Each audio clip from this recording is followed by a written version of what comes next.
Hi there, Victor Pross speaking to you, anarchist artist. Okay, we are going to begin our journey into Deconstructing Zeitgeist, which is going to be an extended series of videos, so I hope you will find these series edifying and enjoyable. Sit back and stay the course with me for these series. And in the first series of videos, I will be making the case that Zeitgeist is a collectivist movement. That is, the philosophy of the movement is fundamentally collectivist. Now, collectivism, of course, is a very broad abstraction, so naturally we'll get to a definition very soon. I will argue that the Zeitgeist movement is a variant of collectivism, just as Marxism or communism is a variant of collectivism. That is to say that collectivism is the broad abstraction to which movements such as Nazism and communism are, which are also broad abstractions, of course, but they're variants, subsets of the broader abstraction, which is collectivism. So it is all very abstract, so we're going to have to flesh it out and put some meat on the bone. I will also argue that the Zeitgeist movement is basically not just an abstract system, but if carried out, it's not something that's good in theory, but perhaps disastrous in practice, as would predicted by its critics. Of course, I would argue that there is no moral, practical dichotomy, that it's not only would be a disaster in action, it's vicious and false in theory. So that's what these series will be covering. Now don't be too surprised if you have encountered Zeitgeisters who scoff and deny any designation of their movement as collectivists, much less it being designated as Marxist or communist. Be forewarned, if you engage in debate, they will deny it to the bitter end. And in fact, they will mock the living shit out of you. Take my word for it. And this is meant to be, and they're very good. I have to give them credit there, that they're thoroughbred ideologues, and so they're very good at trying to scrub themselves of any negative connotations of which communism and Marxism has gathered over the years. 70 years of blood-stained failure. You wouldn't be too anxious to identify yourself with that group. So that's all a part of the tactics. Now, one of the counter arguments you're most likely to come across when designating the movement as collectivistic is the following. Oh, yeah, you like reading your Ayn Rand, do ya? Yeah, just why don't you put your little Ayn Rand books away and think for yourself? Why don't you? So the idea here is that the social phenomena of collectivism is nothing other than a Ayn Rand construct, which just goes to show that those who employ this line of argumentation can rightfully be charged of philosophical illiteracy. Not to put too fine a point on it.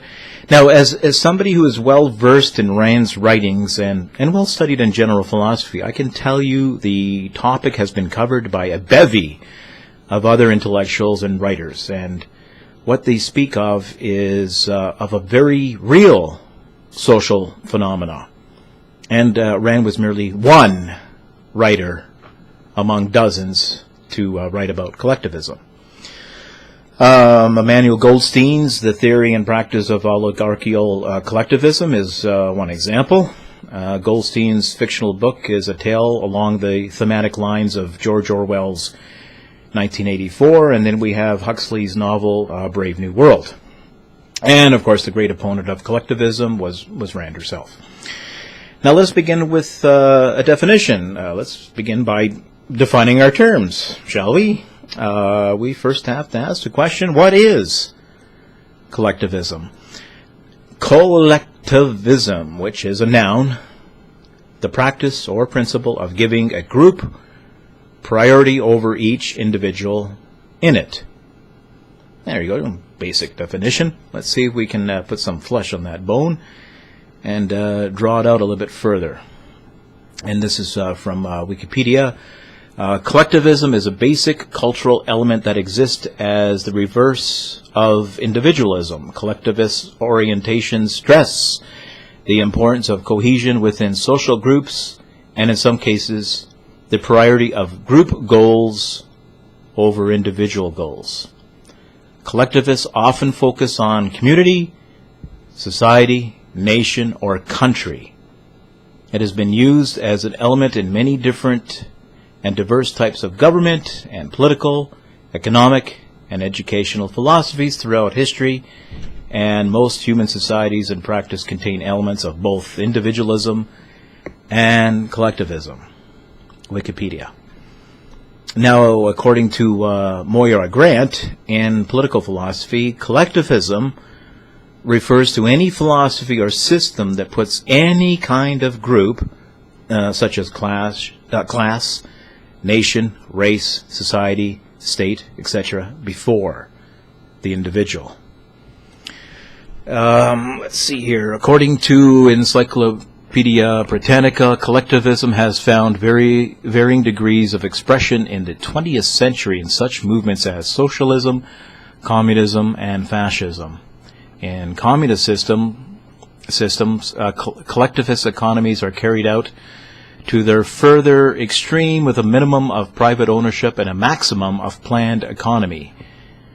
All right, so there you go. Now there's also the collectivism to be found in so-called social democracy, by the way, which seeks to reduce the assumed inequalities of unstrained capitalism by government regulation, redistribution of income, and varying degrees of planned and public ownership.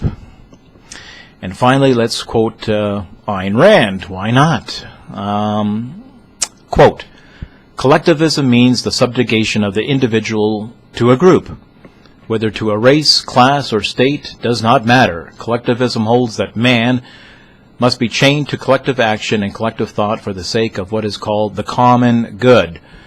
Collectivism holds that in human affairs, the collective, society, the community, the nation, the proletariat, the race, etc., is the unit of reality and the standard of value. On this view, the individual has reality only as part of the group and value only insofar as he serves it. Collectivism holds that the individual has no rights, that his life and work belong to the group, and that the group may sacrifice him at its own whim to its own interests. The only way to implement a doctrine of this kind is by means of brute force, unquote. So, now we can see with all those basic definitions and expansions of covering collectivism, we can see that there's a common thread that runs throughout it. Now that we have a good grounded definition of collectivism, the next video will take a much more normative evaluation of collectivism and how it played out in history, where it has been implemented by whatever measure or degree that it has been. So in subsequent videos, we'll examine if the Zeitgeist movement, at least in theory, if it's collectivistic in nature. And I do thank you so much for listening, and I encourage you to stay with me for these series, Deconstructing Zeitgeist. Please subscribe to my channel. Share this video with others. Post it to your Facebook. This is Victor Pross signing out for now. Anarchist artist.